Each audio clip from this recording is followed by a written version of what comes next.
Coming up, I'm going to teach you how to find your hidden talent, and then why middle managers in America are starting to lose their confidence. What do you do about it if you're in that role or if you lead them? That's next. Let's go.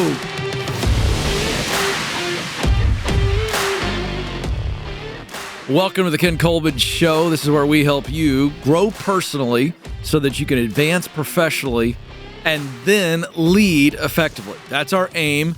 You're here because you're not where you want to be. That's the bottom line. Professionally, you want to keep advancing. You want to keep growing. That's the only reason you'd be listening or watching the show. Welcome. We're going to help you do that. And let's talk about some of you who are dealing with doubt. I think today's show, as we lead off, is for someone who's got a little imposter syndrome, maybe a lot.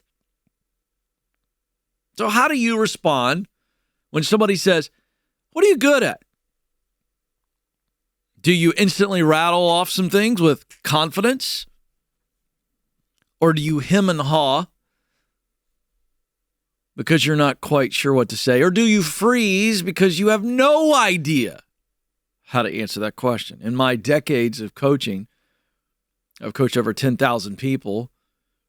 I found that a very common answer is, I'm not sure what I'm good at. I'm not really good at a whole lot. I've had callers call and start the call and say, "Ken, I'm just struggling. I just don't know what I'm good at." In other words, their talent is a myth to them. It's this mystical thing that they can't quite get a hold of and describe. And we're going to bust that into a million pieces today. This belief that you don't have any talent is a lie from the pit of hell, and we're going to treat it that way. Now, a lot of your talent has been hidden because of pain, because of shame, because of doubt. Now, let's just pause. I want you to get that. If you're a person right now that says, "I resonate with this answer that you laid out, I'm not even good at recognizing or sharing what I'm good at doing." Understand that's coming from pain. Understand that's coming from shame. Understand that's coming from doubt. Now, that's the source of it. And I want you to think of those three things, pain, shame, and doubt, for the rest of this segment. I want you to just think of those as a blanket that has been concealing your talent. Because everybody is good at something. Everyone is designed to contribute. And today is the day for you to pull the blankets off and start believing that you have something to offer. You have something to offer. How do you figure that out? One, we start with identifying. We got to pull the blankets away, move the blankets, look at what's under there and go, "Oh, okay, there's some talent there." Two, you now then begin to build a case for them in your own mind. This is obvious, yes. And third, use them. Use them. Confidently contribute to the world with your talent. Now, the easiest way to start identifying your talents, what you do well, and then build your confidence is to actually tune in, to remind yourself of how people talk about you, what they say about you. Literally, that's it. It's almost as if we had a little machine right here and we just hit rewind. Maybe we rewind to this morning. Maybe we rewind to yesterday. We rewind 10 years ago. We rewind. And we start remembering, what compliments do people give you? What's a compliment that's more consistent than others? What tasks do they say, "We need you to do this. You're better at this than me"? When that is happening in your life, people are affirming, they are identifying, they are praising, they are needing, validating your talent. So all this stuff about it being hidden, it's not hidden. It's in front of you all the time. Open your ears, open your eyes, and start to pay attention. Let me give you an example of one of my coworkers. So one of the writer for this show is Haley. Haley's fabulous young talent, young lady, And she is really talented. She's worked in television and film, and she's a really, really accomplished writer, musician, all these things. She's just talented. So I asked her if I could share her results because I want to walk you through her assessment results, the Get Clear assessment, which is our signature tool to help you get clear so that you can confidently move forward. You can take the assessment on your own if you've never heard about it, or you've heard me talk about it, you haven't taken it, and you're struggling today. Go take it. Go to RamseySolutions.com/getclear. RamseySolutions.com, get clear. Now, let's walk through her results. I have them right here in front of me. Okay. Her top 3 talents, what she does best, as she scored on the Get Clear assessment, is imagination, inspection, and communication. And in the assessment, when you get your report, we give you not just a detailed explanation of imagination, inspection, and communication. She gets a list of things that other people might say about her, so that when she sees her results, she begins to see evidence of the results, right? So how do we see evidence? And so let's look at imagination. So we have a section in the report under imagination. We do a detailed summary of what imagination is. But then we have a little section that says how you wow others. So Haley's looking at her report, and this is what it says for people who have imagination. Big picture thinking. You wow people with your great ideas. Next is creative problem solving. Next is starting new things. Next is vision casting. Next is seeing things others don't. So these are how she wows people. They're like, whoa. And as a result, they say these type of things. We have a section that says what others say about you. And these work together. And what I'm doing in this assessment and what I'm doing for you now is I want you to be thinking through this as I list this out for Haley. How do I wow others? What do others say about me? Well, here's what they say about her. You're very creative. You have great ideas. That's really interesting. I never thought of it that way. You're inspiring. Let's look at one of her other talents, inspection. Now, the talent of inspection is, and what I mean by this, I think you all get imagination, but what I mean by inspection is she sees details, she sees what's right, what's wrong. She just kind of takes everything in. And so how she wows others with this talent is curiosity, attention to detail, researching, critical thinking, and great observations. Alex will tell you I lean on her in a lot of meetings because she is, one, a younger female, and she has her own, just there's Haley, but then there's who she is because of her age and the way she sees the world. And so I love it. And she gives good observations. Do I agree with her all the time? No. But she does observe. And so she wows me, right? I go, hey, you're good at walking through content. People would say to her, hey, will you review this? Check this out. I've written things. Hey, what do you think about this? You got a good amount of information in your head. Hey, will you help me research this? And good catch, good change in that content. And then if we look at communication, her third top talent, how she wows others, good conversation. It's challenging and thoughtful, good listener. She just knows how to make a point, great at writing. And then what others say about her, hey, you're good with words. You're a really good writer, great storyteller. You understand the structure of story. Hey, you made that really clear to me. Good pushback. And hey, I enjoy our back and forth in meetings, and you push me and challenge me in a good way. Now, do you see how using those two sections in the assessment you could do for yourself? How do you wow others? What if people always have been like, woo, there's a little bit of woo when they talk about you? What are some of the things they say to you? Do you see that those are evidence for your talents? And every time you work collaborative on a project, you should be even clearer about your talents because you're going to get that feedback. So the idea, the challenge today is to listen, to take notes of what people are saying about you, to listen and take notes of how they're reacting to you in a woo, impressive way. Those are confidence builders. And we all have to hear, you're good, about 10,000 times before we start to believe we're good at it. And remember this, because this is true of you, it's true of me. The person we listen to most in our lives is us. So if you're having a hard time believing in yourself, you are too busy listening to your fears, to your doubt, and you're not paying attention to what everybody else is saying for you. So why does this matter? Because when somebody asks you, what are you good at? You need to be able to say, I'm talented here, here, and here. This is not braggadocious. This is not prideful. This is awareness.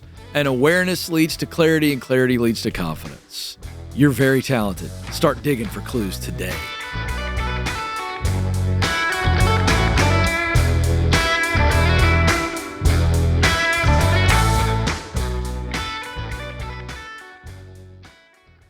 Hey, I want you to stop and imagine your life 4 months from now. You got a new skill and a starting salary of more than $75,000. Now, in 15 weeks, and for only $5,000, you can get the skills to land a job in front-end web development through a Bethel Tech micro-credential. And that's way less money and time that you'd spend on a traditional degree to make more dough. Listen, folks, coding skills are in high demand. So with Bethel Tech's front-end web development micro-credential or their data science micro-credential, you can move up. The next class starts April 29th, and the Bethel Tech folks offer you 10% off because you're a Ken Coleman Show listener. Go to betheltech.net/Ken Coleman for details. Terms and conditions do apply.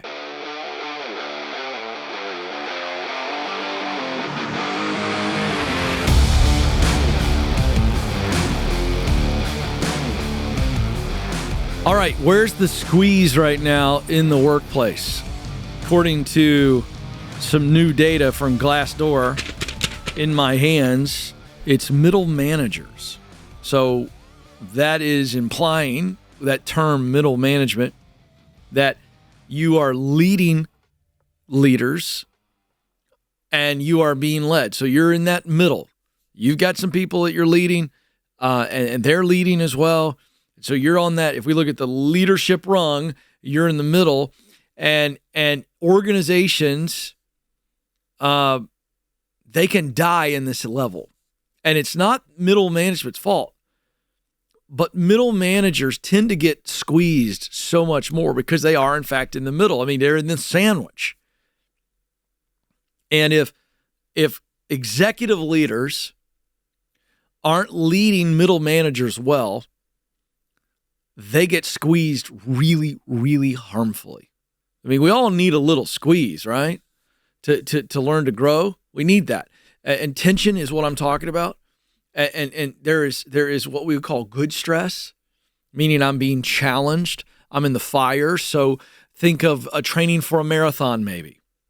And the idea of testing and stressing your body in your training is getting you ready for the ultimate test, and a marathon is absolutely stressing and challenging your body. So, but it gets really unhealthy quickly for middle managers.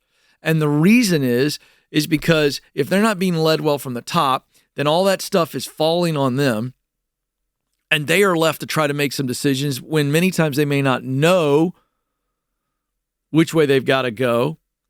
They may not have what they need to have. And so what happens is they are just in survival mode, okay? That's really key to understanding this data, okay? So here we go. Boy, it occurs to me, I'm going to own this with the audience right now because I think we're edging closer and closer to this. Real quick thing I got to just share. Because this is a small thing, Alex, to everybody else, but it's a big thing to me. Here you go. Talk about an unnecessary setup. Folks, this is what just is happening. I'm going to have to start wearing my reading glasses on the show. And I don't know how I feel about that. I just pulled this up and my eyes just went, uh-oh. And heretofore, Alex, I've not had to deal with this because these lights in here, I wish people could see how bright these lights are. I got these gigantic lights. Like I'm looking at this one right now. Now I can't see anything. I got glitter. It's crazy. I'm not kidding you. I'm going to have to, you know what? I'm going to have to start doing it. I'm going to have to get some cool looking ones and I'm going to have to put them on. You know what? I don't know how I feel about that, but it's a new era, Alex. It's probably going to have to happen. All right, let's see if I can focus here. Boy, I'm having to really pull this aside. Joe, you've been with me a long time, buddy. I guess you knew this was going to happen, and it's really getting me. Yes, it will. It has. And it has. The day has, I feel like it's arrived. All right, here we go. The data is from a Glassdoor Employee Confidence Index, okay? And it was just published last week. This is fresh. This is like a Krispy Kreme donut with the hot now sign. That's how fresh this study is, okay? And that's important to see. Confidence, here's what they found. Confidence levels have dropped in February from January, and it's the lowest Glassdoor level. So when they've been, and by the way, I'm not giving you the number. It says 45%. It's dropped to 45%, so 100% would be we're very confident, but that's not the issue. The issue is it's continuing to drop, and now they've hit an all-time low. And so where is confidence dropping? The biggest group is middle managers. And the reason is there is a trend right now in corporate America, and I would suggest it's probably in small business America as well, and that is we've got to do more with less. So we're coming out of a business environment where for about 2 years, if you haven't heard the term the Great Resignation, what that meant is we were seeing over 4 million people a month change jobs. And it was just this big musical chairs. If you remember that game from elementary school, right? We're all going around the chairs, and when the music stops, and that was happening. And so as a result of that, now that's not happening in the job market. People aren't just leaving all the time and leveling up and getting 12, 15, 20% hikes in their salary or hourly rate. That was happening for a while. That slowed down. So now companies are going, we're paying more than we've ever paid for. Because folks, listen to this. I don't know what you know about inflation, and I know you hear different things all the time. I want to be a man of the people and break it down for you in a really simple way. Here's what you need to know. Wages, hourly wages and salaries increased dramatically over the last 2 years. You don't feel it as much because so has gas and groceries. So you'll hear, if you watch any of this stuff, inflation and wage earning, inflation's going up higher than wages are going up. And so while you're making more, it doesn't feel like you're making more because you're actually netting out not making more. Right. So I get you're there. All right. Now watch. So now companies, because they had to pay more, their expenses are at all-time high, and now that the job switching market has cooled, companies are now pulling back, and they're going, we lost a bunch of positions here. Instead of filling those, we're going to try to make do. Key point, we'll come back to that, okay? So what's happening is middle managers are under a lot of pressure. What are some pressures that you are facing? Layoffs. When executives up here, up top, make decisions to lay people off, guess who has to execute on it? Middle managers. That sucks. It's one of the worst things that you have to do as a leader is to fire somebody. I've done it. It sucks. It's awful. The other thing is new mandates on new systems, new policies, as we are in an increasingly litigious society where people are suing and companies are always worried about stuff. We got DEI stuff. You got all kinds of stuff floating around all the time. So there's all this new stuff, and it comes from up top, many times by lawyers who are trying to protect executives. Executives go, all right, here's what we're going to do, and they don't really talk to you, middle managers, about executing on it and what it actually means for you. They just tell you got to do it, and you figure it out. That's a lot of stress, a lot of pressure. And we already have reported on this on the show recently, that performance reviews, the annual review is going to go the way of the graveyard. And I think you're going to start seeing more intense one-on-ones and more pressure coming, and managers have to figure that out. And they got to navigate that. That's a real communication issue. Mid-level employees, like middle managers, have seen their confidence levels drop most severely in the past year, falling from 54% in February of 23 to 48% in February of 24, and now the March numbers are 45%. So this is something to pay attention to. And there's a lot of you that are in this boat, and I'm trying to inform you, inspire you, encourage you. So what does this mean if this is happening to you? Well, what it means is you're going to see burnout, because when somebody is squeezed all the time, top, bottom up, top down, bottom up, squeeze, squeeze, squeeze, you get to a point where you go, I can't do this anymore. And so what happens is organizationally, they opt out. And guess what? Somebody has to replace them. Sometimes it's not from the outside. So now the squeeze gets tighter and tighter and tighter, more and more pressure. And you can see then how this can really erode a culture of an organization. So middle managers also sometimes at high risk of being laid off themselves because of where they sit. Well, we'll take out the middleman. We need somebody on the ground, so we're going to remove that leadership position, and I'll come down from my ivory tower and my executive tower. And so they're at risk too. So now they're worried about getting cut themselves. The cuts they have to make, enormous pressure. So 2 things I want to say on this. Number 1, if you are not in middle management, and so you are below a middle manager, you probably need to always be ready. Kind of like when we get on an airplane and they go, all right, in case of an emergency, here are your exits. And I tell you all that. You need to go, you know what? If I was going to be pressed to lead, if I had to step in, what would I need to know? What would I need to do? Always be ready. Always be ready. Back in Revolutionary War times, you may remember learning about this elementary school, but when the British and the Revolutionary War and the British were invading towns, they all throughout New England, they had what they called Minutemen. And these men were ready for battle in a minute. That means everything is ready. I highly suggest that. If you are below a middle manager in today's environment, they could be gone before lunch. It's an opportunity for you. Or it may be adversity for you. Be ready either way. And then if you are in middle management, listen, you have got to fight for yourself. Don't let yourself become a victim. What you've got to do is you got to go up top and you got to say, I'm feeling the squeeze here. Don't assume they're just going to get rid of you, but they many times don't know because you're afraid to tell them.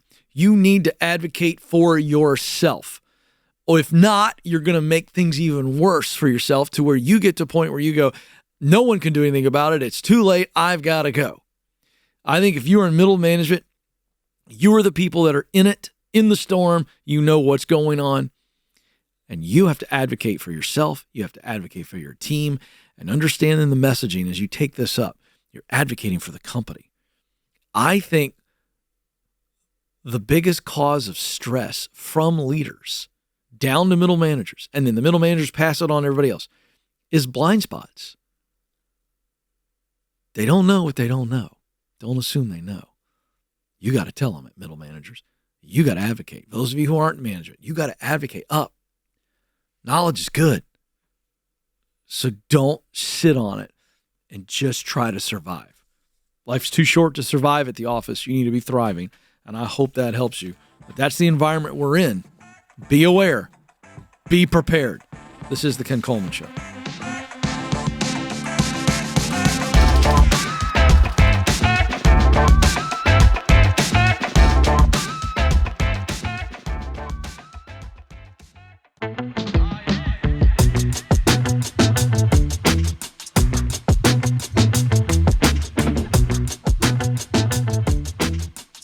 All right, welcome back to the Ken Coleman Show. Hey, if you ever want to get coached up, you can email us, ask@kencoleman.com. I'd love to coach you up. Caitlin has done that, and I'm now ready and excited to talk to her. She's in the Orlando, Florida area. Caitlin, you're on the Ken Coleman Show.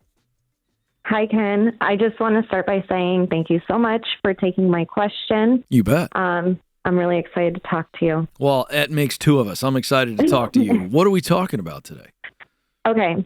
So we're talking about switching careers. Okay. Right now, the industry that I'm in, it's always just kind of been an ends to a means, never been passionate, just a paycheck. Okay. I picked up your Paycheck to Purpose book. Thank you. And I was like, this is me. I love it. Couldn't put it down. Wow. I'm turning 35 this month. Congrats. I have picked up and put down what I consider to be my passion, which is teaching. What are you doing now? I am a legal assistant. And you've been a legal assistant for how long? 7 years. Wow. Okay. So Yeah. 28 to 35, legal assistant. Right. And keep going. I just wanted to get that little piece. Keep going. Okay, thanks.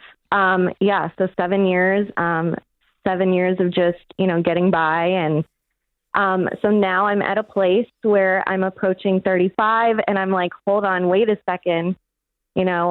Is this getting by going to be the rest of my life? Or do I venture out into the unknown Yes. and, try teaching? Yes. And if I feel like it's my passion, but am I in a grass is greener kind of glasses? Am I switching careers for the right reasons? Well, let's dive into the reasons why. But I got to tell you, I don't think so, because you've been at this one thing for 7 years. It's not like this is 7 months. Mm-hmm. Let's dive in. Give me the top reasons on why you want to teach. So first of all, I've always loved school. Got my bachelor's. I've always loved school my whole entire life. Number one. Yeah. Number two, love kids. Specifically want to do elementary teaching. And I've just always had that love and that passion. I'm a very patient person. At this job for 7 years, over the years, I've been training people, and I do feel like I've been told I'm a good teacher. Yeah. Let me ask you this real quick. Okay. Over those 7 years. Yeah. What's the part of the gig that you've loved the most? So I do personal injury. What I love the most or like the most is helping people, specifically clients, communicating with them, just helping them, guiding them, relating to them, getting to know them. Can I tell you, I'm a little surprised by your answer. Really? Mm-hmm. Do you know what I thought your answer was going to be? The money. Nope. Oh. Training. Really? The way you were talking about it as you described, that's why I interrupted and said, I was trying to get you locked in on that, but maybe I'm wrong. But you've been told that you're good at teaching through the training role. I just thought you were going to say, oh yeah, I like the training part the most. I was just curious. But I also understand it's not like it's a wrong answer. You love serving. You're a server. You love serving people. Right. That's why you loved helping the client more than the training. But here's my question. Did you get a little extra bounce in your step when you had to train other employees? Not necessarily. Interesting. Wow. Okay. Not necessarily, but I do just try to, give it my all. And I do find that kind of as it unfolds, I relate to them and, find it. You understand why I'm digging on this? Yeah.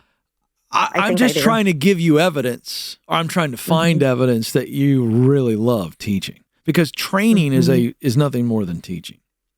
Right. I understand teaching little kids is far more enjoyable to you than training fellow employees on work that you're not really jazzed about. So I get that. Don't let that confuse you. That was me just digging for evidence. Okay. Does that make sense?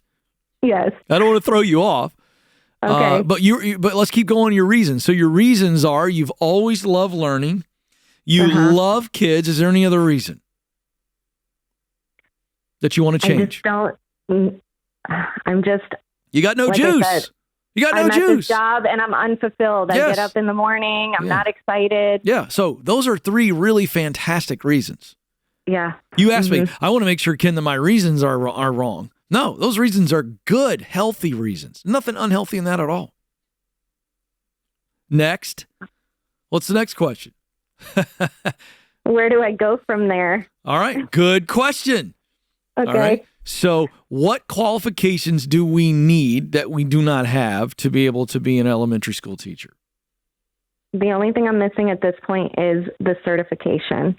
Boom. How long will that take? My goal is to get it done over the summer so that I can start applying for next school year. Great. How much will that cost? I don't know exactly. Got to get it. Got to know it. Okay. You see what we're doing here? Yeah. Once we're clear, you remember reading Paycheck to Purpose. The 7 stages are get clear. You're very clear. We removed what little bit of fuzzy fog that was hitting you by looking at your reasons. Now I think you know, okay, Ken says these are healthy reasons. To the extent that you called my show and you trust me, then I think I removed that fog for a minute just by saying, all right, it's gone. These are good, healthy, heart level design. This is the way Caitlin's designed.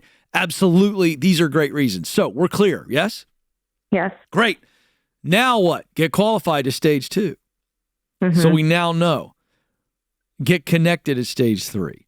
Now, before I talk about get connected briefly, you have got to go find out before the day is out, in my opinion.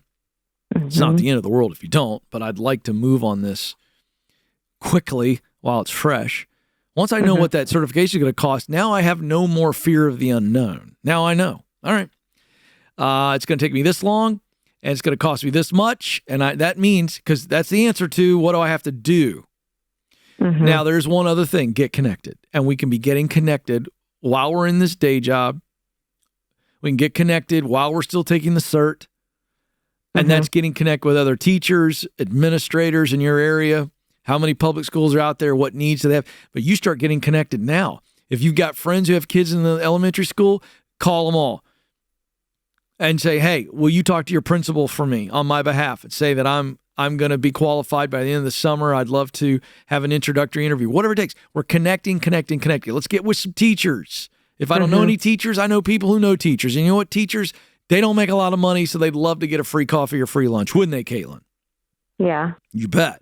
So I'm taking teachers to coffee or lunch. You know why?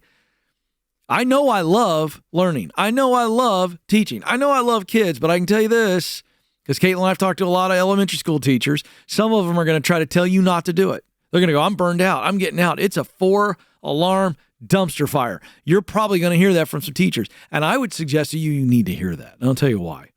Because if you can hear that and dive in and go, why? And they tell you, and the reasons are real. And you go, I still want to do it anyway. I still going to put my fire suit on, and I'm going to put my helmet on. I'm going to take my oxygen mask in, and I'm going to go. And I'm going to do my part to extinguish the fire and love and teach and influence kids. That's when you know that you know that you know that you know. You got me? Yes. That's what you got to do. You got your marching orders. I'm proud of you, Caitlin. Thanks for calling in on the show. So honored to talk to you. You are an absolute rock star. And this is The Ken Coleman Show. Thanks for listening to The Ken Coleman Show. For more, you can find the show on demand wherever you listen to podcasts and watch the show on YouTube. You can also find Ken across all social media by following @Ken Coleman.